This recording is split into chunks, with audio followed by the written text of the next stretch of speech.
Sí, ahí está. Ahí están entradas. Muy bien, entonces vamos a empezar hoy con un poco los fundamentos de la didáctica de la matemática, como les dije hace un ratito, un poco cuál es la historia y, y cuáles las principales teorías sobre las que nosotros vamos a basarnos en nuestra propuesta, ¿sí? Bueno, en primer lugar,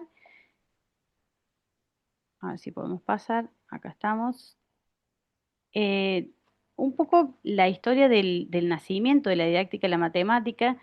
em, Hasta los años 60 más o menos no existían las didácticas específicas, o sea, la didáctica de las ciencias sociales, la didáctica de las ciencias naturales, la didáctica de la matemática, y en realidad la didáctica de la matemática es una de las pioneras de este estudio específico en relación a cómo se organiza la enseñanza de la matemática, ¿no? O sea, la didáctica nos habla de cómo se organiza la enseñanza, pero en forma general, y la didáctica de la matemática se va a ocupar en particular de cómo se organiza en el campo de la disciplina de la matemática, ¿sí? Más o menos en los años 60 empieza a haber como una revolución, porque fíjense, si uno lee toda la historia, empiezan a aparecer teorías acerca de cómo se aprende, ¿sí? Empieza a aparecer, digamos, la teoría de Piaget, Ausubel, o sea, más o menos alrededor de esa época. Y en Francia, en los años 60, empieza a haber un fracaso de algo que tenía que ver con la matemática moderna. ¿Qué pasaba? En un tiempo se propone que la enseñanza de la matemática tiene que ser la enseñanza de la matemática más pura. Entonces se empieza a trabajar con todo lo que tiene que ver con la teoría de conjuntos, ¿sí? Esa fue la llamada matemática moderna. Por ahí ustedes son muy jóvenes, pero si ven libros antiguos, van a ver que la suma, la resta, todas las operaciones están relacionadas a teorías de conjuntos. Se trabaja fuertemente con eso y eso tuvo un fracaso terrible. La verdad es que los resultados fueron catastróficos porque se quería llevar una matemática pura a la escuela primaria y al nivel secundario. Entonces, a partir de esa época, más o menos, se hace una gran reforma educativa, por eso los franceses son como la crème de la crème, son los pioneros en esto que tiene que ver con la didáctica de la matemática. Se empiezan a trabajar en institutos que investigaban, digamos, las cuestiones educativas y sobre todo en la enseñanza de la matemática, ¿sí? Hay un grupo muy importante, no sé si ustedes a lo mejor han leído, pueden leer, que es el grupo Bourbaki, que empieza a trabajar sobre estas cuestiones y a partir de ahí empieza todo el nacimiento de, de lo específico en relación a la enseñanza de la matemática, ¿no? Empiezan a aparecer conceptos como la transposición didáctica, como que son propios de la didáctica de la matemática y después esos conceptos se van ampliando o se van, digamos, compartiendo con otras didácticas específicas. Entonces, alrededor de los 60, con este gran fracaso de la matemática moderna, empiezan a nacer los grupos de investigación en Francia y a partir de ahí, obviamente, a todo el mundo, ¿no? Los IREM, que dice ahí en el Power, eran los institutos de enseñanza de la matemática, ¿no? Los institutos de investigación, perdón, de enseñanza de la matemática. En el año 70, más o menos, Guy Brusseau, que es quien nosotros vamos a tener, digamos, como uno de los grandes referentes de la didáctica de la matemática, empieza a publicar los primeros trabajos sobre las situaciones didácticas, ¿no? Y después de los años 80 llega a Latinoamérica, en nuestro caso, junto al retorno de la democracia, que en Argentina fue en el año 83. En realidad acá llega bastante cerca de los 90. No sé si ustedes conocen o han escuchado hablar del polimodal, hay todo un gran cambio también en relación a cómo se constituye la escuela y bueno, todo eso, digamos, todos esos cambios que van sucediendo en el nivel educativo, en los distintos niveles educativos, también están siendo atravesados por estos cambios desde lo epistemológico, que tenía que ver con la enseñanza de la matemática, y también con las nuevas teorías que se van, de las que se va apropiando, digamos, los distintos sistemas educativos, ¿no? O sea que en realidad nosotros, ya les digo, 80, 90 recién llega a nuestro país, a Latinoamérica, pero en particular a nuestro país. Eh, Esto de ver un poco cuál es la historia, cómo se va gestando, es muy importante, porque estas teorías, más allá de que nacen, digamos, desde la matemática, están fundadas siempre sobre las teorías de aprendizaje, ¿no? Más o menos entre los 60, 70 empiezan a trabajarse las teorías de, como les digo, Piaget, Ausubel, Perkins, que son, un poco las que también nosotros hoy consideramos desde el constructivismo, ¿no? Entonces hay como una, como un caldo de cultivo, digamos, entre las teorías del aprendizaje y en particular la didáctica de la matemática con toda esta revolución que nace en Francia, ¿sí? Así que los franceses son grandes, grandes didactas y bueno, la mayoría de las cosas que nosotros eh, tenemos o los grandes referentes son, la mayoría son franceses, ¿sí? Digo, esto de pensar en el momento histórico es muy importante, porque nada sale del, porque sí, ¿no? Eh, Fíjense que todas las teorías que sustentan, digamos, los sistemas educativos también tienen un momento, ¿no? No solamente social, sino también histórico, cultural. Entonces es importante siempre pensar, o por ejemplo, si hoy hay una nueva revolución, qué cosas alimentan a esa nueva revolución, ¿no? Estoy hablando de revolución desde lo educativo, desde lo epistemológico, desde lo cultural, desde lo tradicional, pero ¿qué alimenta a eso que nosotros estamos hoy por hoy, digamos, viviendo, ¿no? Bueno, dentro de la tradición de la enseñanza de la matemática tenemos tres modelos. Por un lado, el modelo clásico, ¿sí? Los modelos más modernos y la nueva perspectiva. Cuando hablo de nueva, no es que sea de hace 5 años, ¿no? Pero sería en la que nosotros estamos trabajando hoy, ¿sí? Cómo sería la nueva perspectiva de la enseñanza de la matemática o la perspectiva actual en relación a la enseñanza de la matemática. ¿Por qué les hago hincapié en esto? Porque eso es lo que nosotros hoy conocemos, vivenciamos y transitamos en nuestras aulas, pero siempre van habiendo modificaciones y cambios, lo que pasa es que no son inmediatos. Imagínense, desde los años 60 hasta que llegó a nuestro país un poco toda esta cuestión de la eléctrica y la matemática, pasaron más de 20, 25 años. ¿Sí? No es que no se conocía, pero estamos hablando hasta que se implementó. Entonces, los cambios en términos de la educación siempre llevan, digamos, un tiempo que es diferente al que nosotros por ahí estamos acostumbrados. Siempre los cambios van mucho más lento, que bueno, también es una de las grandes críticas que se le hacen a los sistemas educativos, porque bueno, se piensa siempre que educamos en aulas del siglo XXI pero en realidad son prácticamente del siglo pasado las cosas que a veces enseñamos. Entonces, también es algo que nosotros tenemos que poner en perspectiva y ir pensando y analizando. Dentro del modelo clásico, las actividades siempre estaban centradas en las técnicas, que era un poco lo que yo les decía, les estoy hablando años 50 más o menos, la letra con sangre entra, siempre se trabajaban con tareas aisladas, el alumno era solo un receptor, o sea, cuando nosotros hablamos de los modelos es cómo se concebía el aprendizaje en general, no había una particularidad del aprendizaje de la matemática y cuál era el rol que ocupaba el docente y el rol que ocupaba el estudiante en ese momento, ¿no? Entonces, el alumno no justifica, no decide, solamente, digamos, resuelve, por decirlo de alguna forma, y los problemas que se daban en ese momento eran solamente para aplicar algoritmos con algún enunciado que tuviera palabras claves, ¿no? Si yo voy a usar la suma, digo, bueno, resuelve los siguientes problemas. Juan tiene, no sé, una cantidad de elementos. Se le agrega, ¿sí? Si le agrega tantos, ¿cuántos tiene en realidad? Entonces, en realidad, el problema, como yo les decía la otra vez, fíjense cómo han pasado ya más de medio siglo, prácticamente casi tres cuartas partes de siglo, y seguimos con mucho de esa impronta, digamos, como pasó el otro día con la edad del capitán, ¿no? Hay gente que resuelve, que suma, que resta, porque si yo tengo un problema y hay números, tengo que hacer cosas con los números, ¿no? Entonces, ese modelo clásico todavía, o más tradicional, que hay una gran discusión con relación a la palabra tradicional, pero todavía sigue haciendo mella en las aulas de nuestra época, ¿sí? Bueno, los procedimientos eran únicos, o sea, hay una única forma de resolver las cosas. De nuevo, si ustedes se ponen a pensar, hay muchas aulas en donde todavía estas esta concepción sigue, digamos, sosteniendo los procesos de enseñanza y aprendizaje, ¿no?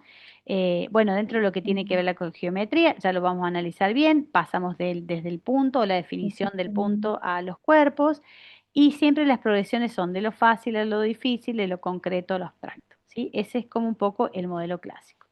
Dentro de los modelos más modernos se rechaza ese formalismo, esa memorización, se empieza a trabajar con el uso de materiales manipulativos, ¿sí? Bueno, la teoría de conjuntos como la teoría unificadora a partir de la cual se concibe todo. Si uno estudia la matemática más pura, o sea, si uno estudiara, digamos, la licenciatura en matemática, o sea, o cómo se construyen, los números se construyen a partir de la teoría de conjuntos. Entonces, esto de por qué trabajamos la teoría de conjuntos es porque es la construcción del contenido más puro, digamos, en su esencia, ¿no? Entonces, en esos modelos más modernos se trabajaba desde ese lugar, ¿no? Desde la concepción más pura de la matemática, ¿no? ¿Qué sucedía también? Que muchas veces se hacían clasificaciones sin propiedades que fueran como claras, se buscaba rigor matemático, pero se carecía de sentido. O sea, teníamos rigor, pero sin sentido. Espérame un segundo.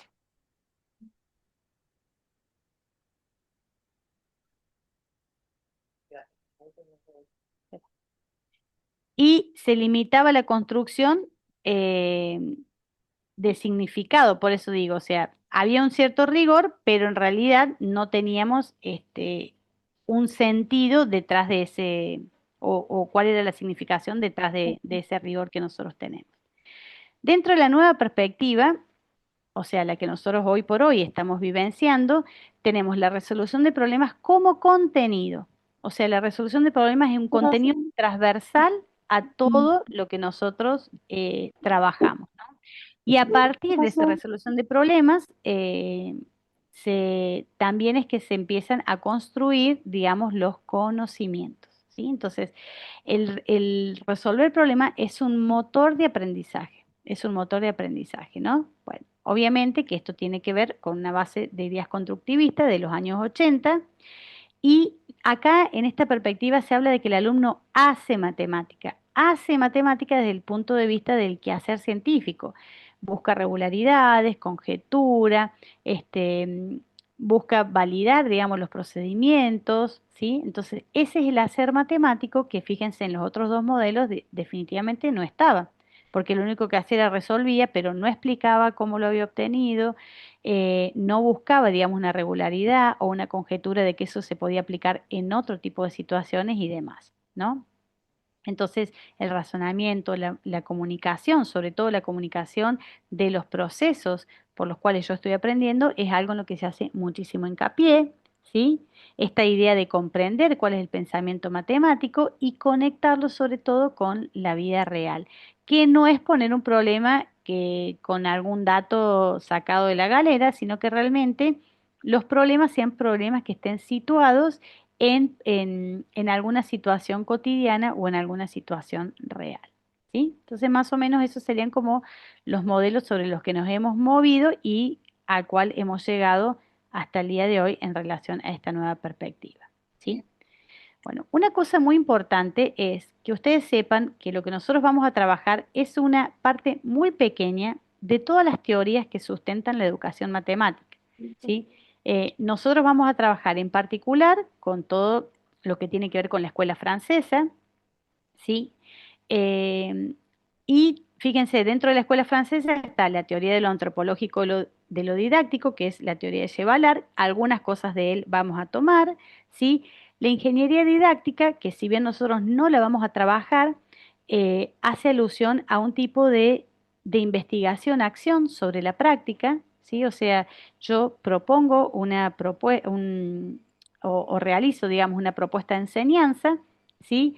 Pongo en escena en un primer momento y después hago un análisis de cómo esos procesos se sucedieron, cuáles son las variables que intervinieron, qué cosas, digamos, funcionaron, qué cosas no. Por eso dice Michelle Artic, que también es una francesa, que ella dice, el docente hace una ingeniería de su propia práctica docente, ¿no? Entonces, en una segunda apuesta, si bien nosotros no vamos a trabajar en profundidad la ingeniería didáctica, sí vamos a trabajar esta cuestión de los procesos en esta cuestión de la ingeniería didáctica cuando trabajemos con las secuencias didácticas, ¿no? Hacemos una propuesta de enseñanza, pero después tiene que haber un análisis de lo que sucede con esa propuesta y eso nos da una segunda instancia en la que nosotros tomemos en consideración o tomemos como punto de partida lo que sucedió en esa puesta en marcha, digamos, de la propuesta de enseñanza. Y principalmente vamos a trabajar con la teoría de situaciones de Brousseau, que la vamos a ver ahora. Después hay muchísimos otros enfoques. El enfoque ontosemiótico de Godino, Batanero y Fent, ese también es uno de los bastante más conocidos. ¿Sí? Hay muchos que tienen que ver con pensar la matemática desde los aportes ontogenéticos. Digo, hay muchísimas escuelas y muchísimas teorías desde las cuales uno puede hoy trabajar con la educación matemática. Nosotros, como les digo, en particular, vamos a trabajar con la escuela francesa y en particular con la teoría de situaciones de Brousseau, que es donde se sustentan todo el sistema nacional y provincial de nuestra provincia, ¿sí? De nuestra provincia y nuestra nación. Dentro del enfoque cognitivista, algunas cosas vamos a trabajar en relación a la teoría de los campos conceptuales de Bernoulli, ¿sí? Y dentro del pensamiento matemático avanzado, como son Tal y Benner, que trabajan con las representaciones, tomamos uno o dos ítems, no mucho más, si no esta materia tendría que tener muchas más horas, pero lo que yo les quiero hacer ver y mostrar, cuando igual después ustedes vean la bibliografía, que uno puede encontrar múltiples teorías a partir de las cuales sustentar la práctica docente, ¿sí? Es importante conocerlas y a partir de ahí poder trabajar. Otro de los que son bastante conocidos, digo bastante conocidos porque en cualquier curso que ustedes hagan de didáctica de la matemática están presentes, es todo lo que tiene que ver con la escuela anglosajona, con Paul y Schoenfeld, con la resolución de problemas. Y bueno, eso se trabajó muchísimos años durante un montón de tiempo. Entonces, hay como distintos referentes de cada una de esas teorías que no las vamos ni a llegar a ver todas, ni vamos a sustentarnos en todas, solamente en esto que yo les conté de la escuela francesa, ¿sí? Bueno, un poco dentro de las teorías que sostienen la didáctica de la matemática. No es la didáctica, sino lo que nosotros vamos a trabajar. Uno tiene que ver con la teoría de situaciones didácticas de Brousseau, que ya en un ratito les voy a compartir exactamente a qué se refiere. ¿Sí? Otro tiene que ver con este concepto de Chevalar que él acuña desde la didáctica de la matemática, pero que después, hoy por hoy, se usa en muchas otras didácticas específicas, que tiene que ver con esto de la transposición didáctica. ¿Han escuchado el término transposición didáctica alguna vez? ¿Saben de qué se trata la transposición didáctica? No, profe. ¿No? No, profe. Porque por ahí a veces también uno lo puede, se ve incluso a veces en didáctica En didáctica general. general. Claro, en didáctica general usan ese concepto, aunque Lo vieron. fue, digamos, el origen fue la didáctica de la matemática. La transposición didáctica Chevalar va a decir, usted no puede enseñar en los niveles inicial, primario o secundario la matemática tal cual se concibe en su forma más pura, ¿no? Entonces, Chevalar hace como una concepción de que hay una matemática que es de los científicos o del ámbito, digamos, de los expertos, y hay una matemática escolar. Entonces dice, como hay un gran espacio entre esa matemática escolar y esa matemática del saber sabio, le va a llamar Chevalar, al saber enseñado, entonces dice, para que se pueda enseñar ese saber sabio, tiene que haber unas transformaciones en en el conocimiento específico, ¿no? Entonces, Chevalar lo que dice es, ¿qué es la transposición didáctica? Son las transformaciones que se hacen al conocimiento para que ese conocimiento pase de un saber sabio a un saber enseñado, ¿no? Entonces, los matemáticos tienen el concepto o el conocimiento sabio o el saber sabio, ¿sí? Y a medida que se van, digamos, compartiendo ese conocimiento, se va transformando para llegar, digamos, como un conocimiento posible de ser enseñado. O sea que en realidad la matemática que nuestros estudiantes aprenden en la escuela primaria no es la matemática pura, pero esas transformaciones son necesarias para que ellos puedan acceder a esos conocimientos, ¿no? Entonces, esa transformación que modifica el conocimiento de un saber sabio a un saber enseñado, ese proceso es lo que lleva a la llama la transposición didáctica, ¿sí? Eh, si no lo vieron, lo vamos a reforzar porque eso sí se da, siempre se da en didáctica general, de nuevo, porque es algo que se da en casi todas las disciplinas, pero el origen del concepto y del contenido fue desde la didáctica de la matemática, ¿sí? Bueno, esto de la ingeniería didáctica que yo les conté a ustedes, que tiene que ver con Michelle Artic, que fue la ideadora, digamos, de esta teoría y que después la lleva adelante, tiene que ver con esto de ir construyendo propuestas, poniéndolas en escena y a partir de eso haciendo un análisis o una investigación. En realidad, Michelle Artic habla de investigar la propia práctica docente y a partir de esa investigación se, digamos, diseñan las propuestas de enseñanza. Por eso se habla de una ingeniería didáctica porque se hace esa ingeniería en relación a los procesos y a las formas de enseñar la matemática, ¿no?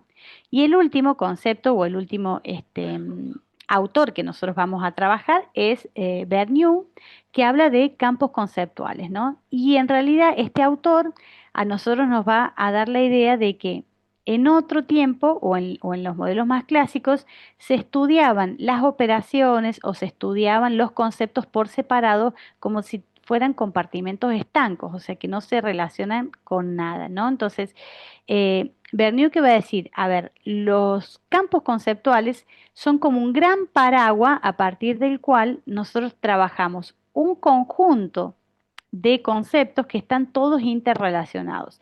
Entonces, por ejemplo, cuando hablo de la divisibilidad, ¿sí? Es un campo conceptual, pero hay muchas cosas que intervienen, no solamente la división, no solamente la multiplicación como operaciones aisladas, sino que tienen una relación una con otra, inclusive esta cuestión de los múltiplos, los divisores y las interrelaciones que hay alrededor de ellos, ¿no? Entonces, Bernoulli que dice, uno tiene que entender cuál es el campo conceptual en el que se sitúa un cierto conocimiento para poder trabajar con todas las relaciones que abarcan, digamos, este espacio o este lugar en el que se va a situar el contenido con el que nosotros vamos a trabajar, ¿no? Como un poco a gran escala. De todas estas teorías, la que sí o sí tienen que saber cuando terminen nuestra asignatura es, por un lado, la teoría de la transposición didáctica, que yo pensé que ya la habían visto, pero lo vamos a recuperar, y también la teoría de situaciones didácticas, que es la que nosotros vamos a ver hasta acá, ¿sí? Bueno, en un texto que le vamos a dejar, hablan de cuáles son los conocimientos didáctico-matemáticos que debería tener un docente para enseñar matemática, y acá hacen como una relación entre dos tipos de conocimiento del contenido, por un lado, y conocimiento pedagógico del contenido. O sea, básicamente yo tengo que tener un conocimiento más bien llamado disciplinar, o sea que puede ser un conocimiento común del contenido, o sea, si yo voy a enseñar, no sé, números de operaciones, tengo que saber qué son los números, o sea, el conocimiento general que se le suele llamar normalmente, ¿sí? Un conocimiento especializado de ese contenido que yo voy a enseñar, ¿sí? Pero también yo tengo que tener un conocimiento pedagógico, ¿sí? Que tiene que ver con los estudiantes y acá van relacionadas todas las teorías de aprendizaje, de enseñanza y aprendizaje, el currículum, la enseñanza, o sea, todo eso hace a los conocimientos que nosotros tenemos que tener para poner en escena o en juego una propuesta de enseñanza en una clase de matemática, ¿sí? Bien, ¿qué es lo que es el conocimiento común del contenido? Resolver problemas matemáticos como lo haría cualquier persona adulta, o sea, básicamente lo que antes se llamaba el conocimiento general, por decirlo de alguna manera, ¿sí? El conocimiento especializado tiene que ver con, si yo voy a trabajar en este nivel, tengo que ordenar esos contenidos en secuencias. ¿Qué tengo que enseñar en primero? ¿Qué tengo que enseñar en segundo? ¿Qué se enseña en el primer ciclo? ¿Cuáles son los conocimientos básicos que tiene que saber un estudiante que sale de tercer grado, cuarto grado, quinto grado? ¿Sí? Saber qué enseñar, cuándo, en qué orden, para qué grupo de estudiantes. ¿Sí? Ese conocimiento especializado no es que lo inventamos, sino que siempre va, acuérdense, en línea con los diseños curriculares y con los núcleos de aprendizaje prioritario. Pero a su vez, también el docente hace de eso, de esas dos, de esos dos grandes grupos un recorte cuando lleva la planificación áulica, ¿sí? Dentro del conocimiento en el horizonte matemático, hablamos de tenemos que conocer cuáles son los obstáculos, los errores más comunes, si lo que yo estoy enseñando o la forma en la que yo estoy enseñando esto, si puede generar conflictos a futuro, si puede resultar un obstáculo didáctico a futuro, ¿sí? ¿Por qué es importante que los estudiantes usen o hagan esto de esta manera en este momento? ¿Sí? ¿Cómo eso puede ser la base para lo que sigue? Por ejemplo, si yo trabajo el cálculo mental, ¿por qué o cuáles son las condiciones que se tienen que dar o que yo tengo que propiciar para trabajar el cálculo mental? ¿Por qué trabajar el cálculo mental? ¿Desde qué manera? En primer grado, en segundo, en tercero, con la suma, con la multiplicación. O sea, un poco como esa visión del contenido matemático, por eso dicen el horizonte, como sería no solo lo que enseño hoy, sino también pensando en un largo plazo, ¿sí? Dentro del contenido del conocimiento y los estudiantes, hay que trabajar mucho y acá sí vamos a usar algunas herramientas de IA en algunos prácticos para pensar qué errores comunes cometen los estudiantes de cuarto, de quinto, un estudiante de tercer grado, qué respuestas me podría dar, ¿no? O sea, cómo va evolucionando también el razonamiento de acuerdo que al nivel en el que esté. Cuando hablo de nivel, hablo del nivel cognitivo, ¿no?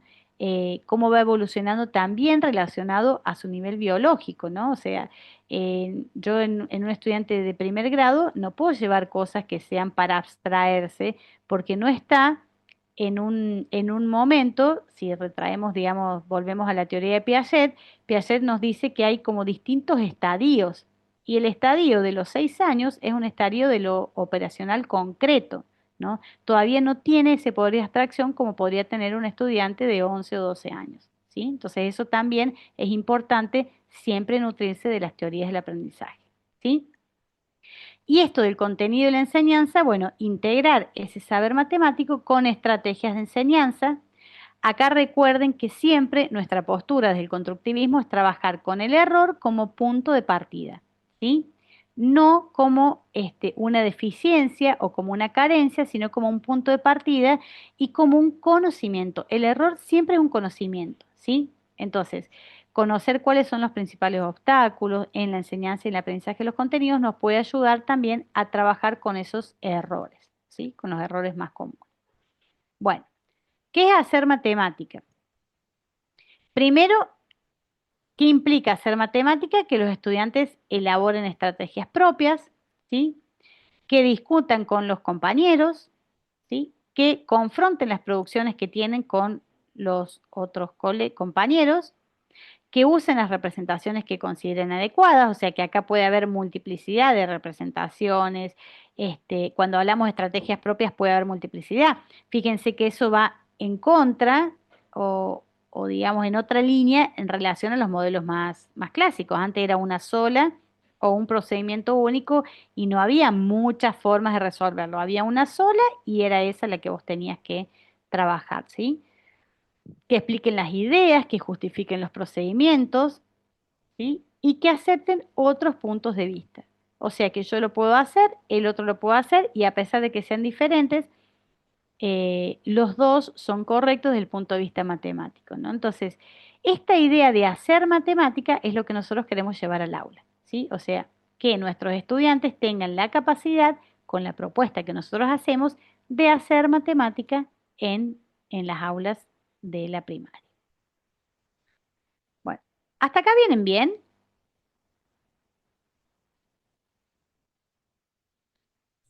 Sí, profe. ¿Sí? Sí, profe. Bueno, si usted tiene Sí, profe. alguna Sí, profe. duda o quieren meter ahí una pregunta o acotar algo, bienvenidísimos sean, ¿sí? Vamos a empezar entonces ahora con la teoría de las situaciones didácticas.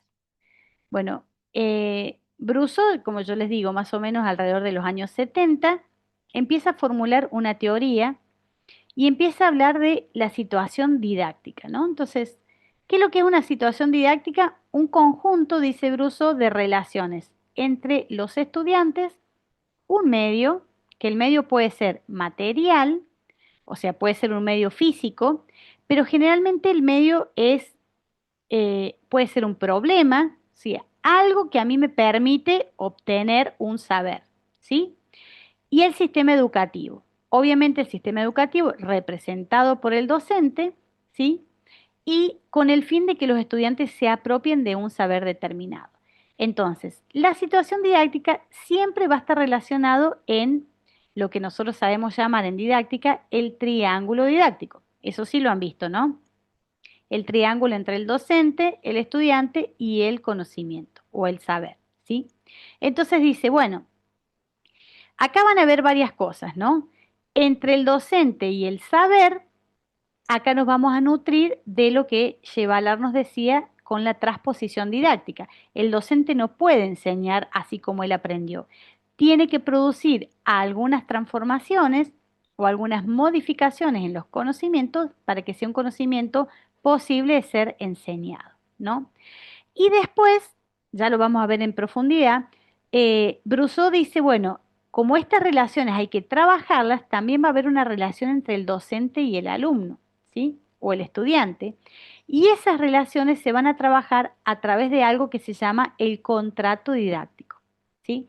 Que el contrato didáctico, lo vamos a ver un poquito más adelante, va a modular cómo se van a relacionar el docente, el alumno y el conocimiento, ¿sí?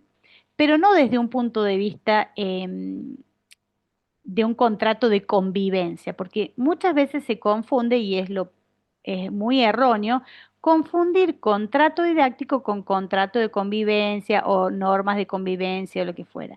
Básicamente el contrato didáctico regula cómo se aprende y cómo se enseña en esta clase, con este profe, con estos estudiantes y en este saber relacionado. O sea que yo puedo tener un mismo docente con distintos contratos de acuerdo incluso a las asignaturas en las que yo estoy trabajando, ¿sí? Entonces, Rousseau dice, bueno, ¿qué queremos? Que un estudiante se apropie de un saber determinado. Todas las relaciones que van a ir o que van a trabajar entre ese alumno, entre ese medio y entre el sistema educativo representado por el docente es lo que llama la teoría de situaciones didácticas, ¿no? Entonces ahora vamos a ver a qué le llama medio, ¿no? Y cuáles son las distintas situaciones que propone Brusso. Entonces, Brusso, ¿qué es lo que va a decir? Hay tres, en realidad cuatro tipos de situaciones que se pueden dar. Primero, siempre que yo hablo de situación didáctica, recuerden que tiene que haber una intención de que el estudiante aprenda algo, ¿sí? Un concepto determinado, un saber determinado, un conocimiento específico. Cuando yo hablo de situación didáctica, siempre está la intencionalidad del docente, no del chico, porque el chico no es que hoy se levantó y dice, hoy voy a aprender múltiplos divisores. La intencionalidad siempre es del docente, ¿sí? De que el estudiante aprenda un saber. Entonces, la primera de las situaciones es la situación de acción. Básicamente, ¿qué es una situación de acción? Una situación donde el alumno interactúa con el medio físico. Cuando hablo físico, hablo de que es el medio por el cual va a conocer o va a apropiarse de ese saber. Un medio físico puede ser un problema, puede ser resolver alguna situación que el docente propone, ¿sí? No necesariamente es algo que toque el estudiante, ¿sí? Por eso dice que el medio puede ser incluso un problema. Y lo que dice Brusso es que los problemas son como los medios más buenos o, digamos, para que eso suceda. Entonces, en la situación de acción, ¿qué hace el estudiante? Tiene que tomar decisiones para resolver el problema y lo más importante es que en las situaciones de acción los estudiantes ponen en juego los conocimientos previos. O sea que la situación de acción pone en juego los conocimientos previos, por eso fíjense que es una teoría constructivista, ¿sí? Y trabaja en forma individual y resuelve, como puede, si se quiere, el problema que le es planteado, ¿no? Por ejemplo, si hay un problema donde el docente pide que averigüen cuántas baldosas cubren el piso del aula. Entonces los alumnos deciden cómo van a medir, cómo van a contar, cómo van a revisar. No doy una instrucción específica de cómo hacerlo, ¿sí? De acuerdo a los conocimientos previos que tenga cada estudiante, es cómo va a resolver eso, ¿sí? En una segunda instancia, o una segunda tipo de situación, Brusso dice, hay otro tipo de situaciones que podemos plantear que son las situaciones de formulación, ¿sí? El objetivo de las situaciones de formulación es poder comunicar, eh, comunicar, digamos, con otro cuáles son los procesos que yo puse en juego en la situación de acción, ¿sí? Entonces, un ejemplo clarísimo de esto es cuando yo, por ejemplo, tengo que explicarle a un compañero cómo lo hice o justificar con un compañero, siempre esto se hace con un otro. La situación de formulación, la de acción la hago sola, en general, la de formulación la hago con alguien más, ¿no? Con un compañero, con un par. Entonces, yo tengo que formular un mensaje para ver si el otro actúa de acuerdo a lo que yo quiero. Hay muchos ejemplos en los libros de texto donde escribe, por ejemplo, sobre todo en geometría, por ejemplo, lo van a encontrar, escribe en un sobre las instrucciones para que tu compañero construya un triángulo equilátero. Escribe las instrucciones, entonces yo tengo que poder formular con alguien y el otro tiene que poder entender lo que yo estoy haciendo. Dentro de la formulación muchas veces se trabaja en esta cuestión de la comunicación, ¿sí? Eh, cómo yo voy a explicar lo que hice, ¿sí? Cómo voy a poder ponerme en común o en acuerdo con mi par o mi compañero, ¿sí? Generalmente lo que sucede, y en los modelos más, de nuevo, más clásicos, es que se daban en la escuela todas situaciones de acción donde los estudiantes resuelven, completan, ¿sí? Pero quedaban ahí. Entonces, Brousseau lo que dice es, cuando uno da solamente situaciones de acción, queda como incompleta la cosa, porque el estudiante no tiene la posibilidad de compartir cómo lo pensó, que lo hizo. Otro tipo de situaciones de formulación están relacionadas a este tipo de actividades. Explica cómo lo pensaste, justifica cómo lo hiciste, ¿sí? Compartir con tu compañero de resolución, o sea, qué cosas tienen en común, qué cosas son diferentes. Todas esas son situaciones de formulación. Después, Brousseau dice, bueno, hay una situación de validación.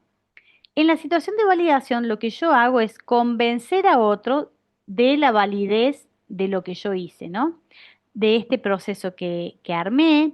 Y para esto, ¿qué tengo que hacer? Elaborar pruebas. Fíjense de nuevo que todo esto tiene que ver con el quehacer matemático, ¿sí? Eh, cuando un matemático encuentra una regularidad, hace una conjetura. Una conjetura es, ay, bueno, digo que esto funciona. Y en realidad, a través de la validación, yo puedo indicar que eso que está pasando efectivamente es algo válido desde el punto de vista matemático, ¿no?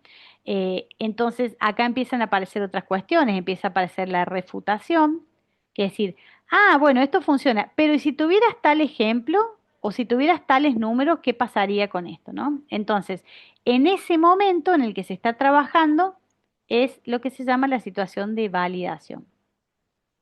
Hasta este momento, la situación de acción, de formulación y de validación, perdón, siempre las hacen los estudiantes. Hay una cuarta situación que que muchas veces se llama la situación de institucionalización, que eso lo hace el docente. O sea, el docente toma, digamos, las distintas validaciones de los estudiantes y pone en común o de manifiesto aquellos conocimientos que son válidos desde el punto de vista matemático. Porque que los chicos puedan justificar bien una cosa no quiere decir que sea válida. Entonces, el docente tiene que tener el conocimiento, primero matemático, para que si los estudiantes están dando por cierto un razonamiento que no es válido, poder proponer situaciones en las que esas explicaciones se caigan. ¿Sí? Entonces, el momento de institucionalización es un momento muy importante porque el docente valida o pone en, digamos, en común el conocimiento que se construyó. Pero no es que lo pone en común desde los puntos de vista propios, sino desde el punto de vista matemático, ¿no? Si eso que los chicos produjeron o si eso que los chicos propusieron como una regla, como alguna regularidad o algo, digamos, efectivamente es un saber matemático válido, ¿sí? Entonces, eso sistematiza, va a ordenar ese conocimiento que nosotros tenemos, es el que pone después como institucional eso que ellos aprendieron a través de un juego, a través de una actividad, a través de la resolución de un problema, etcétera. ¿Sí? Y obviamente siempre desde el punto de vista más formal. ¿Sí? Entonces tenemos situación de acción, el estudiante trabaja con sus conocimientos previos, resolviendo o trabajando en algún tipo de problema. Situación de formulación y validación lo hago con un otro, ¿sí? Poniendo en juego, digamos, qué cosas pensé, qué cosas puse en escena para poder resolver esta actividad, ¿sí? O sea, comunico cuáles son los procesos cognitivos que se ponen en juego para poder resolver eso. Validación, intento convencer de que la resolución que yo hice, la regularidad que encontré, los ejemplos que propuse son obviamente válidos, doy pruebas o las rechazo en caso de que otro me las dé, de acuerdo a los argumentos que yo pueda tener. Y la institucionalización, que la institucionalización la hace el docente validando ese conocimiento construido. ¿Sí? Bueno, entonces, Brousseau dice, bueno, hay momentos en los que los estudiantes van a trabajar solos y hay momentos en los que el docente va a intervenir, que es un poco lo que yo les decía la otra vez. Cuando ustedes lean los textos que les vamos a dejar, la intervención desde el punto de vista matemático no es meterse nada más, no es como, ay, ¿qué te parece a vos? Eso no es una intervención. Cuando habla Brousseau y Mabel Rodríguez, todos los textos que le vamos a dejar de intervención, habla de una intervención de manera en la que los estudiantes puedan o revisar ese conocimiento que puede llegar a ser erróneo o no, ¿sí? O que puedan validar ese conocimiento también, ¿no? Pero siempre teniendo en cuenta la intencionalidad didáctica que yo tengo. O sea, básicamente, ¿qué estoy esperando que los estudiantes conozcan? Así todo, hay un momento que Brousseau habla de situación o le llama situación adidáctica, ¿sí? Básicamente una situación adidáctica es una situación en la que el docente no participa, ¿sí? Es una situación en la que el estudiante va a poner en juego sus conocimientos, va a tomar decisiones sobre qué hacer o dejar de hacer y obviamente de acuerdo a lo que haga va a tener un resultado u otro, pero el docente no participa de ese momento, ¿no? Entonces, cosas importantes que en esa situación adidáctica, la situación adidáctica se puede dar dentro de la situación de acción, de validación, de formulación. O sea, la situación adidáctica es una situación sin intervención docente, ¿sí? Pero puede estar dentro de las anteriores. Eh, el alumno tiene que enfrentar el problema solo, ¿sí? O sea que el docente no va a intervenir eh, para hacer preguntas o para cuestionar, digamos, los conocimientos que están siendo puestos en juego y demás. Eh, Y el conocimiento es totalmente necesario, o sea, la situación está diseñada para que no se pueda resolver si no se pone en práctica el conocimiento que se quiere enseñar. De nuevo, la situación didáctica, pero siempre hay una intencionalidad didáctica, o sea, una intención de parte de el docente, ¿no? Y la situación también da retroalimentación. O sea, si para resolver eso yo tomé una decisión con alguna propiedad, el mismo problema, digamos, revela que lo que estoy haciendo es incorrecto. Por eso, cuando Paniza, tomando obviamente la teoría de Brousseau, dice, se sancionan las decisiones del alumno sin la intervención del maestro. ¿Qué quiere decir? No es que se le castiga al chico, sino que en realidad tomar esta decisión me lleva a lo mejor alguna respuesta incorrecta o algo que no me permite avanzar. Entonces el estudiante vuelve y toma alguna otra, digamos, situación, ¿sí? Bueno, cuando ustedes lean los textos, de nuevo, la teoría de Brousseau en línea con lo que tiene que ver con un libro que se llama Educación Matemática, que nosotros le hemos dejado, cuya autora es Mabel Rodríguez, y que vuelve a explicar esto, y en línea con los cuadernos para el aula, ¿sí? Los tres textos son un poco largos, la verdad, pero de fácil lectura, y además los textos dialogan entre sí. ¿Qué quiere decir? Que vos vas a leer el primer texto y no vas a entender tanto. Cuando leas el segundo es como que pone en juego lo mismo que el primero, ¿no? Entonces, hablan acá de un proceso que se llama devolución del saber, ¿sí? Y devolución del problema. En el texto, eso anótenlo bien, cuando habla de devolución del problema, ¿sí?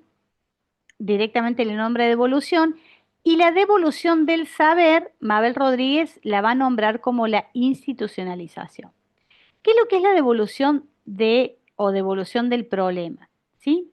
Cuando yo presento un problema al estudiante y el estudiante no lo puede resolver. Entonces el docente, ¿qué hace? Interviene, ¿sí? Pero no desde el punto de vista de ser el responsable de dar la respuesta. O sea, cuando el docente interviene para proponer alguna variable que lo invite a pensar en otra solución, que lo invite a revisar los procesos que puso en juego, ¿sí? Entonces, la intervención docente en este momento que dice, el estudiante se pone a trabajar en alguna situación, no logra resolverlo, ¿sí? El docente interviene, pero cuando el docente interviene es como que puede modificar la situación con alguna variable, con alguna pregunta, pero no una pregunta de, ¿querés que leamos de nuevo el enunciado? No, una pregunta que permita volver a revisar lo que el estudiante hizo.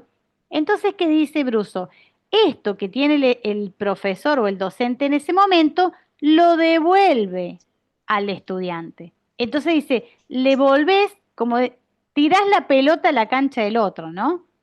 Y en ese momento, ¿qué es lo que hace? El alumno tiene que volver a trabajar con el problema en relación a las preguntas que hizo el docente, ¿no? A las preguntas o a la intervención que hizo el docente, pero de manera autónoma, porque el docente no le contestó ni le resolvió el problema, sino que usó alguna variable didáctica o usó alguna pregunta disparadora para que el estudiante pueda volver a revisar ese conocimiento que puso en juego, ¿sí? Entonces, es muy importante que cuando nosotros hablamos de intervención, hablamos de una intervención docente que devuelva el problema al estudiante, ¿sí? Por eso hablamos de la devolución del problema, ¿sí? O sea, yo intervengo, ¿para qué? Para orientar al estudiante, pero el que sigue en esa resolución es el estudiante, no es el docente ni dando la respuesta ni mucho menos, ¿sí? Y por último, hablan de lo que se llama la institucionalización, y Mabel Rodríguez acá usa el concepto de evolución del saber. Porque, ¿qué dice Mabel Rodríguez en este sentido? Bueno, los estudiantes trabajan situaciones de acción, formulación, validación, y después, ¿qué hace el docente? En esa institucionalización devuelve el saber. Es como que dice, bueno, esto que ustedes revisaron hoy, que vieron hoy, es la propiedad conmutativa. Entonces institucionaliza porque valida ese conocimiento matemático que se puso en juego, que los chicos estuvieron trabajando y demás, pero devuelve el saber porque lo pone con el nombre formal que tiene la propiedad que a lo mejor trabajamos, lo sistematiza, ¿sí? Lo vincula con esos saberes propios de la matemática, ¿no? Entonces, si los chicos estuvieron trabajando en alguna propuesta, incluso puede ser, no sé, con algún juego, no, porque si yo sumo 2 más 3 y sumo 3 más 5 me da lo mismo. Y trabajo un montón de actividades en relación a eso, formulan. El docente que va a hacer después devuelve el saber formalizando esos conceptos que ellos usaron, ¿sí? Vinculándolo con el saber matemático, vinculándolo con cómo se llama, ¿sí? Legitimándolo desde el punto de vista formal, ¿sí? Entonces, esa es la diferencia entre la devolución del problema, ¿sí? Relacionado con la intervención, y por otro lado, la devolución del saber relacionado con la institucionalización. Entonces serían como dos grandes cosas o dos grandes momentos en los que el docente actúa. Devuelve el saber, perdón, el problema, ¿sí? Cuando interviene, y devuelve el saber cuando institucionaliza un concepto determinado, ¿sí?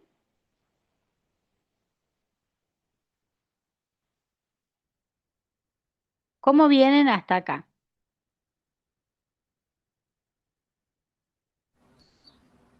Profe, Sí, puede ser que en el momento, en el tercer momento de institucionalización, no todos los chicos lleguen a ese momento, sí, ¿se entiende?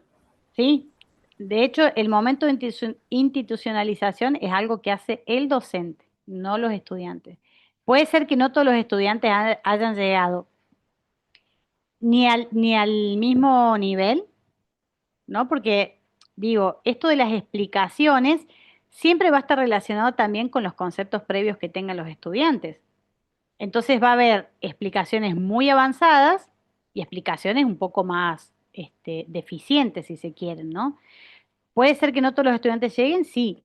Ahora, ¿cuál es la intención?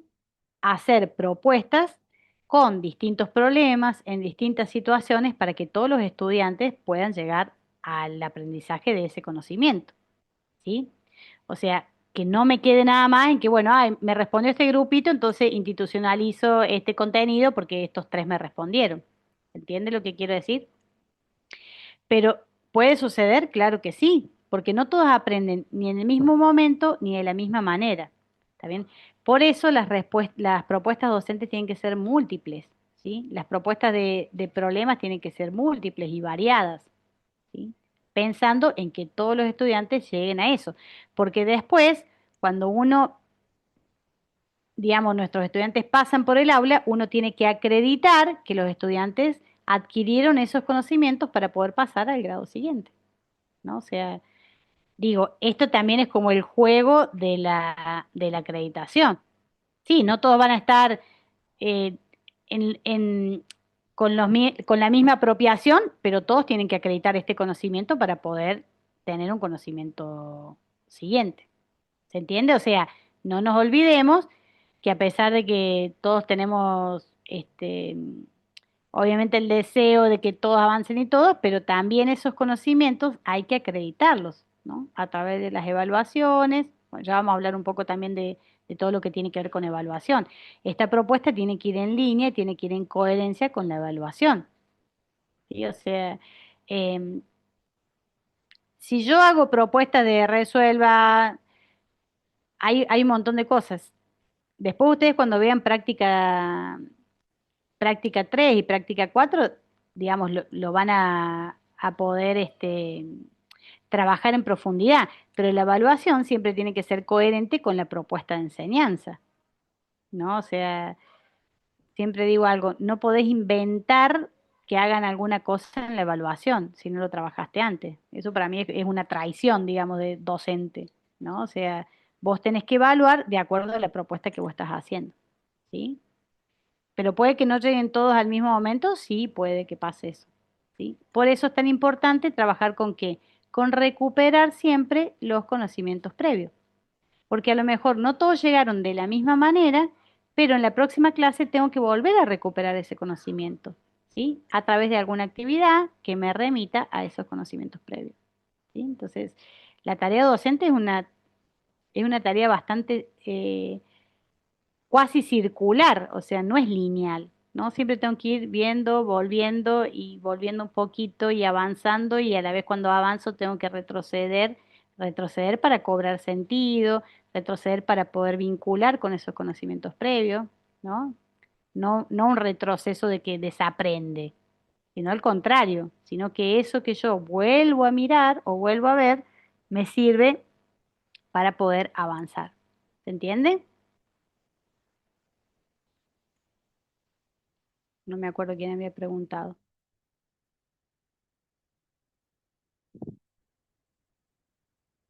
Bueno, acá en relación a lo que hablaba el compañero, la institucionalización no es explicar el tema. No es que, bueno, múltiplo y divisor y explico, ¿no? Es recuperar lo que construyeron los estudiantes y obviamente relacionarlo con el saber formal. Que fíjense que un poco va en contramano de lo que muchas veces se hace, porque en la escuela, ¿qué se hace? Primero se explica y después se hace, ¿o no? Piensen en su experiencia escolar. Primero el profesor explica y después yo hago. O sea, no puedo hacer si no explico. ¿No les ha pasado eso? Piensen en la escuela. O alguien, el profesor venía y decía, bueno, hoy vamos a trabajar con esto, vamos a jugar con tal cosa y después generalmente no se hace así. Eso también tiene que ver con un modelo, ¿no? El profesor es el que sabe, el profesor explica y después yo, en consecuencia, actúo, digamos, ¿no? Resuelvo, copio lo que hizo el profe o la profe. ¿Sí? Bueno, eso también tiene que ver con un modelo y con esta cuestión de cómo yo concibo la enseñanza y el aprendizaje. Bien, vamos a hacer un trabajito en grupo. ¿Quieren? Voy a explicar este concepto y ahora vamos a trabajar en grupo. El concepto de variable didáctica dice que son las condiciones de la situación. ¿De qué situación? De la situación didáctica, claramente, que el docente puede variar a voluntad y que cuando cambian esas condiciones, se modifican las estrategias de resolución y el conocimiento necesario para resolverlo, ¿no? Entonces, ¿cuáles pueden ser las condiciones que el docente puede variar? Bueno, un montón. Algunas relacionadas a si el trabajo lo va a hacer solo o lo va a hacer en equipo o en grupo, o sea, en relación a la conformación de los grupos de trabajo. Así, el material que voy a usar, ¿no? O sea, si tengo que hacer ejemplo, ¿no? Vamos a pensar en algo que ustedes hayan visto. Eh, en cálculo mental. Bueno, puedo pensar en trabajar el cálculo mental con la calculadora, ¿sí? Bueno, entonces yo puedo decir, eh, todavía ese no lo quiero ver. Bueno, entonces puedo ver, si quiero trabajar las operaciones donde trabaje con multiplicar por 10, por 100, por ejemplo, ¿no? Y que no tenga el 10 y el 100, pero quiero trabajar con la descomposición, pensando el 10 como 2 por 5, ¿cómo obtener tales números? O sea, puedo dar pautas específicas, aunque trabaje con la calculadora, pensando la descomposición del 10 como 2 por 5, por ejemplo, ¿no? Entonces, si no tenés el 10, vos podés hacer esa operación con cálculo mental, multiplicando por 2 y por 5, ¿no? Algún número cualquiera. ¿Se entiende lo que estoy diciendo? ¿Se acuerdan algo de cálculo mental? ¿O com si, com sa? Hola, no me abandonen. Sin miedo. No, alguno apaga la cámara, viste, como que no va a ese cosa que me diga a mí la profe. ¿Se acuerdan? ¿Cálculo mental o no? Más o menos me parece. Hay muchas estrategias de cálculo mental donde se usa la calculadora y en realidad el uso de la calculadora en ese momento no es para que saque la cuenta, sino para que use las estrategias de cálculo mental que vio, ¿sí? Van a encontrar ejercicios en los libros del tipo, tengo que multiplicar por 10 y tengo rota la tecla del 1 o la tecla del 0. ¿Cómo lo haría? O sea, ¿sí? Entonces vos tenés que buscar otras estrategias, podés hacer las cuentas que se te da la gana, pero no podés multiplicar por el 10 directo, ¿no? Tiro un ejemplo, hay un montón. Ese es uno de los más clásicos. Entonces, digo, eh, puede que alguno, o por ejemplo, no puedo multiplicar por 10. Si yo quiero trabajar la estrategia de cálculo mental donde ellos puedan representar el 10 como 2 por 5, o sea, esa es mi intencionalidad didáctica, ¿no? Trabajar el cálculo mental. Y en vez, por ejemplo, yo les digo que tiene rota la tecla del 0 y tiene que multiplicar por 10. Si el chico suma 10 veces el numerito, ¿está bien o está mal?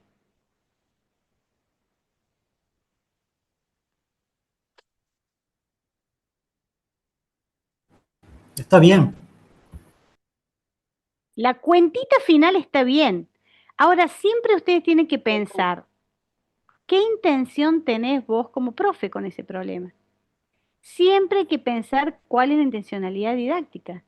Si yo quiero que trabajen operaciones de cálculo mental con la multiplicación, lo que resultó ahí no me sirve.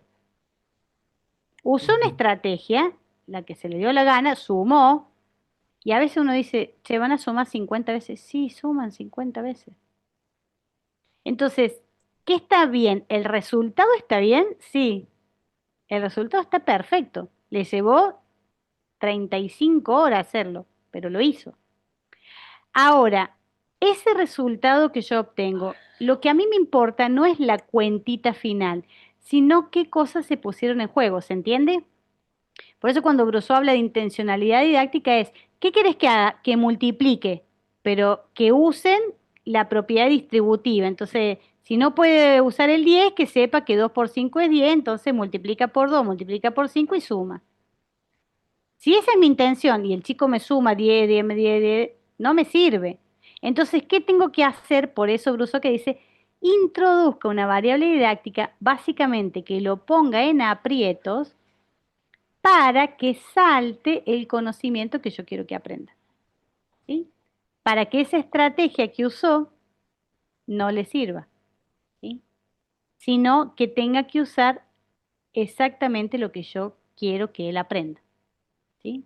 Entonces, ahí vos podés variar. Por eso dice un poco en relación a eso. ¿Qué podés variar? Cómo la conformación, si está en grupo, si está solo. ¿Qué otra cosa podés variar? ¿Qué estrategia? Bueno, el material que vas a usar, ¿sí? ¿Qué otra estrategia puedes poner? Las instrucciones que vas a dar, ¿sí? Pueden variar un montón de cosas de acuerdo a la intencionalidad que yo tengo, ¿sí? De acuerdo a la intencionalidad que yo tengo. ¿Se animan a hacer una actividad ahora o no? Sí, vamos, profe. ¿Están o no? Si algunos están, algunos Bueno, profe, lo intentamos. más vale, ¿cómo que no? Bueno, vamos a poner este ejemplo, ¿sí? Este ejemplo dice, tiene que dibujar un cuadrado, ¿sí? Tiene que dibujar un cuadrado. Ese es el ejemplo que yo les pongo a ustedes. La cuestión es la siguiente. Se van a juntar ahora en grupos, les voy a dar más o menos unos 10 minutos, y ustedes van a tener que discutir cuáles serían las posibles variables, ¿sí? ¿Cuáles serían las posibles variables que ustedes podrían pensar en este dibujar un cuadrado, ¿no? Obviamente la tarea es dibujar un cuadrado del lado X. Entonces tienen que pensar en variables. Puede ser de conformación de grupos, capaz que en este caso no sería tanto, pero en conformaciones de materiales. ¿Qué materiales ustedes podrían dar que lo harían dibujar de una manera o de otra? ¿O qué conocimiento se pondría en juego si yo doy un material o doy otro? Por ejemplo, ¿podría dibujar un cuadrado si no tengo regla? ¿Podría dibujar un cuadrado solo con regla, solo con escuadra, solo con la hoja? ¿Sí? O sea, tienen que pensar alguna variable, por lo menos dos para cada grupo. ¿Sí? Dos para cada grupo pensando en qué variable didáctica uno podría. Y cuando piensen en la variable didáctica, piensen qué cosas se pondrían en juego ahí. ¿Sí? ¿Se animan? ¿Cuántos somos acá? 68. O Hermoso sea, número. 66 ¿Eh? estábamos nosotras dos. 66. 66. Bueno, a ver, haríamos grupos de 4, ¿ah? Tenemos 15. Espérate que voy a armar los grupos. ¿Qué va a pasar cuando ustedes, esto se le va a asignar automáticamente, se les va a asignar automáticamente cuando les diga que tienen que entrar al grupo, ustedes qué tienen que hacer? Acepten en el momento. ¿Están todos listos? Porque si no lo hacen ahí, después van a quedar colgados y pueden decir, profe, no sé qué pasó. Si están todos listos, háganme una manito, lo que quieran.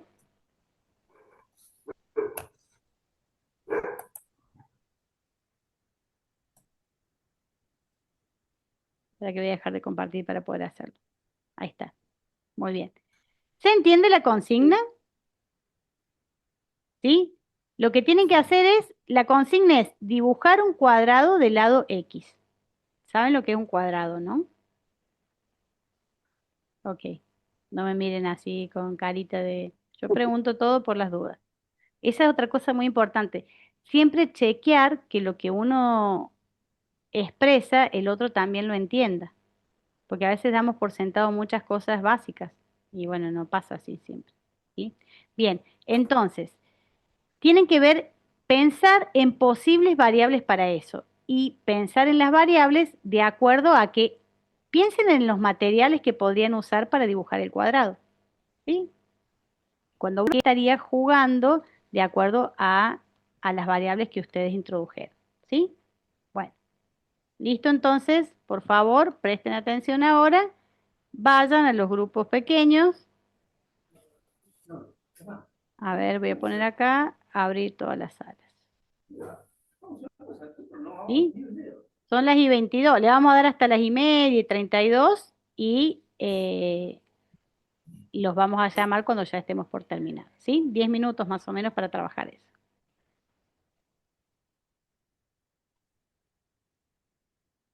Tienen que ir aceptando para poder unirse a las salas que ustedes tienen. A mí me llegó, así que les debe haber llegado a todos, profe. Yo Sí, puse no, pero ellos se tienen que unir. sí, yo sí, acá estoy mirando. ¿Mm?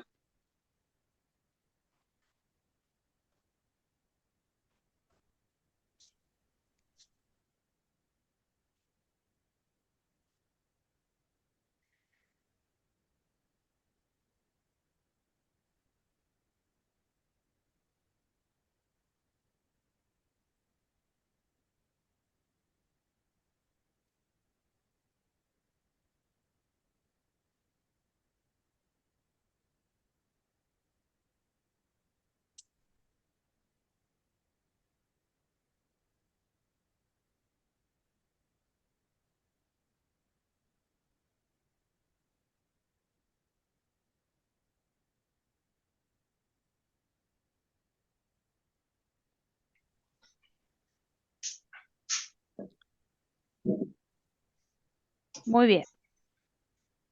Otro de los conceptos súper importantes para trabajar es el concepto de contrato didáctico. ¿Sí? Eh, el contrato didáctico, Brousseau lo va a identificar como el conjunto de comportamientos del maestro esperados por el alumno y comportamientos del alumno esperados por el maestro, ¿no? Estas reglas regulan, cuando yo hablo del funcionamiento de la clase, no hablo del funcionamiento de la escuela, ¿no? Sino de la clase en relación a la clase que uno después les doy a mis estudiantes para que hagan. Yo entiendo que la clase de matemática con este profe funciona así. Ahora, si yo llego, les doy un problema para que resuelvan en grupos. Después, todos los grupos tienen que dar la devolución. Y al final explico el concepto. Son dos clases de matemática distintas. ¿Entienden la diferencia? ¿sí? Entonces, el contrato didáctico no es un contrato de convivencia. Si bien hay normas relacionadas a lo que se hace y lo que no se hace, pero no lo que se hace en el grado, sino lo que se hace en relación a la clase de matemáticas, ¿sí? Si acá se puede preguntar o no se puede preguntar, si el error se toma como punto de partida o como una carencia o una falencia. O sea, a través del contrato didáctico se ponen de manifiesto, ¿sí?, las concepciones que se tienen incluso de la enseñanza y del aprendizaje y de la matemática, ¿sí? Y de la matemática. Eh, entonces es muy importante revisar nuestros contratos, ¿sí? Revisar nuestros contratos y hay algunas cosas que nosotros evidentemente no quisiéramos dentro del contrato, ¿sí? Bueno, acá hay un ejemplo, ¿no?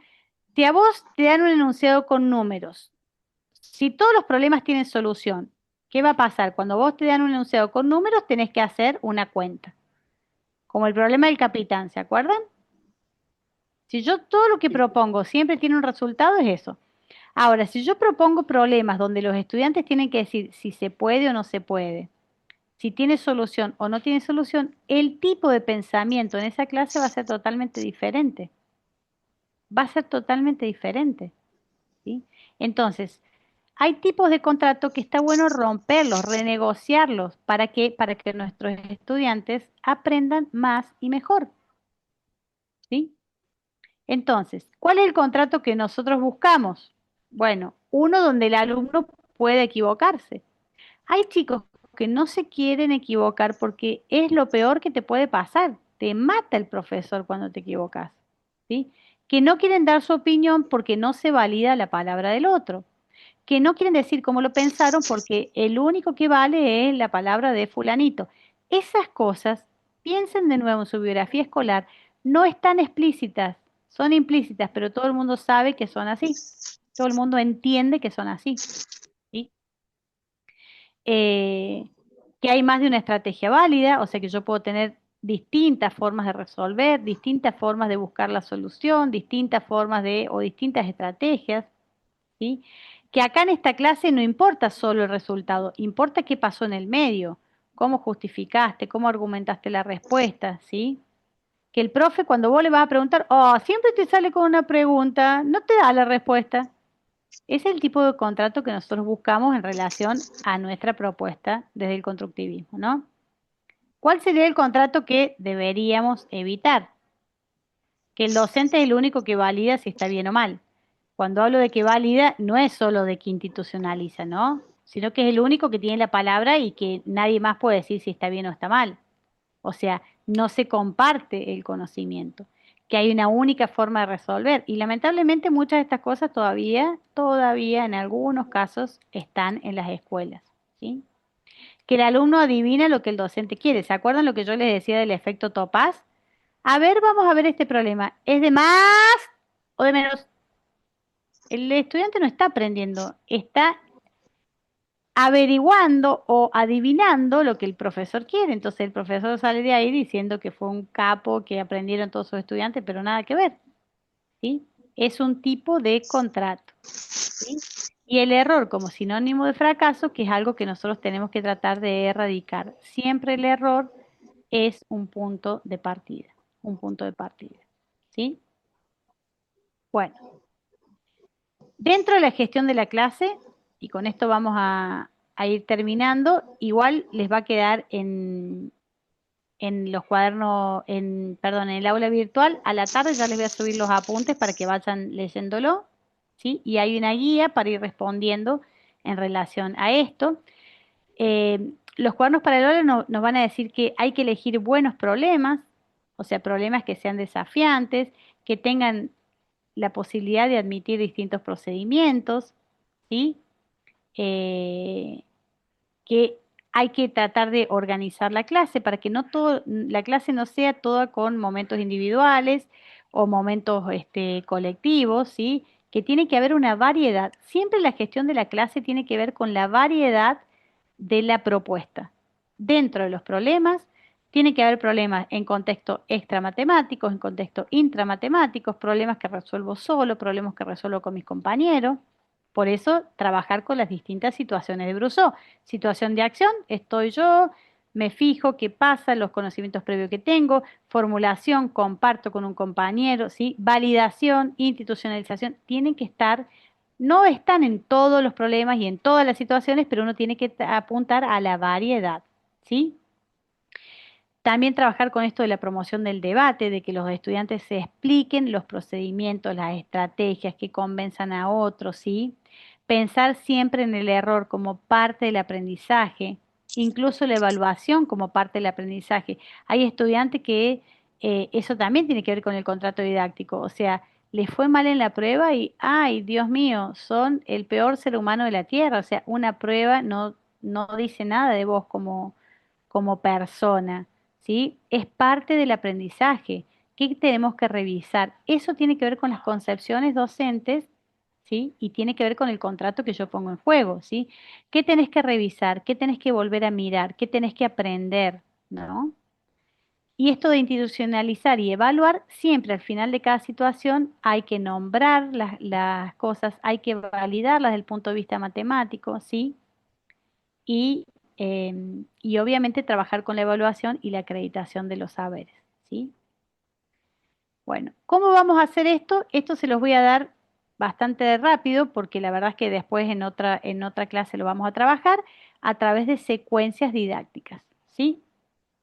Básicamente una secuencia didáctica, acá hablan de un conjunto de relaciones establecidas explícita o implícitamente por un grupo de estudiantes, un medio y un sistema educativo. Pero en el fondo, las secuencias didácticas siempre son un conjunto de actividades que están relacionadas unas con otras, ¿sí? Y en las cuales para poder avanzar yo tengo que poder ir resolviendo paso a paso cada actividad. Y la actividad inicial o primera me sirve como puente para la actividad siguiente. Para planificar la secuencia siempre tengo que ver objetivos y propósitos, ¿sí? ¿Qué quiero que los alumnos aprendan? Para planificar la secuencia o para planificar cualquier cosa, siempre vamos a trabajar con esto de la intencionalidad didáctica. ¿Qué quiero que mis estudiantes aprendan? ¿Qué conocimientos previos necesitan los estudiantes? ¿Sí? Voy a seleccionar las actividades, elegir problemas que activen el conocimiento, voy a pensar en las variables didácticas. Todo esto lo vamos a hacer después, ¿sí? Voy a trabajar con las variables didácticas, qué condiciones puedo modificar. Y para yo poder trabajar en las variables didácticas, primero saben qué tengo que hacer, pensar cuáles son los posibles procedimientos de los estudiantes. Si yo le doy esta actividad a un estudiante de cuarto grado, ¿qué podría hacer el estudiante? Podría sumar, podría hacer esto, podría... Entonces, de acuerdo a esos supuestos, yo puedo pensar en variables didácticas, ¿sí? Y por último, siempre trabajar con la gestión y con el cierre, trabajar no solo el debate colectivo, no solo la formulación, la validación, sino también con la institucionalización y la evaluación. No como un cierre, la evaluación, sino como parte del proceso de enseñanza y aprendizaje, ¿sí? Como parte del aprendizaje, la evaluación, ¿sí? Entonces uno tiene que ir pensando en instancias formativas de evaluación y en una instancia sumativa o de una evaluación final. Siempre hay que trabajar sobre esas cuestiones, ¿sí? Bueno, esto lo vamos a ver después, porque la verdad es que ya, esto después lo vamos a trabajar bien, a los juegos en la clase de matemáticas. Vamos a estar hasta acá, ¿sí? Entonces, en síntesis, ¿qué tenemos que trabajar? Acuérdense siempre, la teoría de situaciones didácticas, ¿sí? A ver si tengo uno más.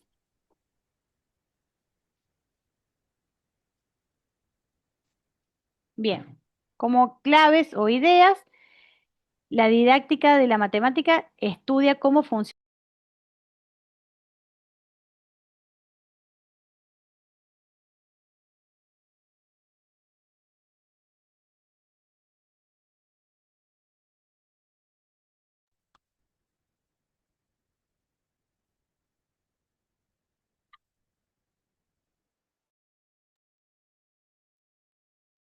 Se me desconectó, chicos, perdón.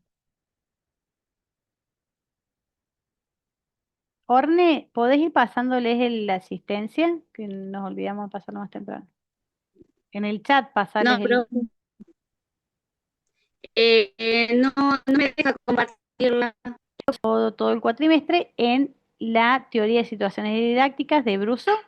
Entonces vamos a trabajar siempre en las situaciones de acción, formulación, validación, institucionalización y las variables didácticas que nos permiten trabajar o ajustar, digamos, según nuestros propósitos, los problemas para que los estudiantes aprendan algo. Llévense este concepto, intencionalidad didáctica. Siempre tenemos que saber cuál es la intención con la que nosotros queremos que los estudiantes, qué queremos que los estudiantes aprendan, ¿sí? Bueno, en términos del contrato didáctico, son las reglas implícitas y explícitas, sobre todo las implícitas, que les puedo asegurar que son muchas más que las que se dicen, que regulan la clase de matemática. De nuevo, no tienen que ver con que el alumno entrará a tal hora, sino acá cómo nosotros aprendemos, ¿sí? ¿Cómo es el rol del docente? ¿Cómo es el rol del alumno? Por eso que regulan la clase de matemática, ¿no? Y después nosotros íbamos a trabajar con el juego como una herramienta, siempre relacionado esto con la intencionalidad o la intención didáctica, ¿sí? Entonces, tienen bastante ahí como para poder trabajar.